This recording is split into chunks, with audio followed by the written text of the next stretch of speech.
يقول يا شيخ واحد من زملائي عنده خبرة في الانترنت، يقول موقع، هذا الموقع متخصص في الصور السيئة يعني الخليعة، تشترك لمدة 5 سنوات ب500 ريال أو دولار ما أدري، ويرسلون إليك في كل أسبوع ملفا إلى إيميلك في مجموعة من الصور. جاء هذا واشترك، وصار كل ما جاءت الصور يحملها في الجوال معه، وإذا جلس مع أصحابه بدأ يريهم إياها. شوفوا يا شباب، يا أخي من وين وكيف، نريد مثلك. قال لا، هذا 500. قالوا طيب أخبرنا أين الموقع ونشترك، 500 سهلة. قال لا، أنا سأوفر عليكم، كل واحد منكم يعطيني إيميله وأنا أعمل لها عندي مباشرة، لما توصلني أعمل إعادة إرسال وأرسلها لكم. قالوا ممتاز.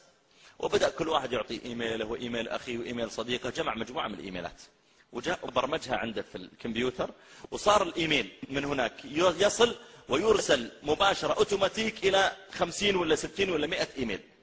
كلما جلس معهم فإذا هو قد فتح القدس. كل ما جلس، يا أخي ما شاء الله عليك، والله الصور رائعة هذا الأسبوع وكيف وعملت، وفرحان. مضى 6 أشهر وقع عليه حادث ومات. مات. يقول صاحبه يا شيخ صلينا على الرجل ودفناه،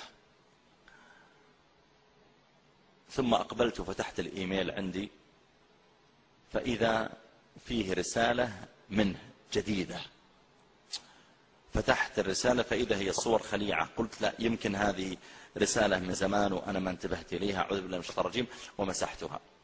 يقول جئت الأسبوع القادم فتحت الرسالة فإذا فيه رسالة، وإذا هي رسالة جديدة منه وهو في قبره مات.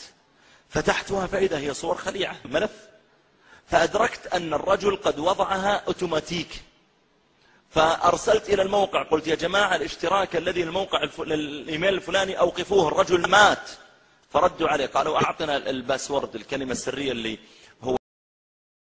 قلت ما أعرف. قالوا إذا بقي له 4 سنوات ونصف.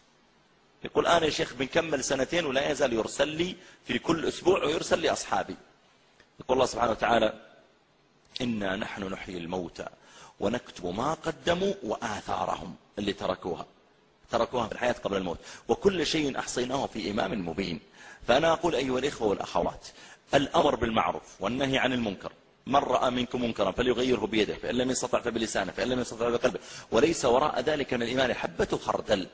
وسبب اللعنة التي تنزل بالأمم تركهم الأمر بالمعروف والنهي عن المنكر. يجب عليك لتضع بصمة في الإسلام، إنسان عنده معصية على الأقل يا أخي لو بلسانك، لو تقول يا أخي اتق الله، يا أخي امسح الصور اللي في جوالك، يا أخي اتق الله. كلنا نقدر نكون علاقات مع بنات، لكن أخي حرام ترضى لأختك، ترضى لأعمتك، ترضى لأمك، ترضى.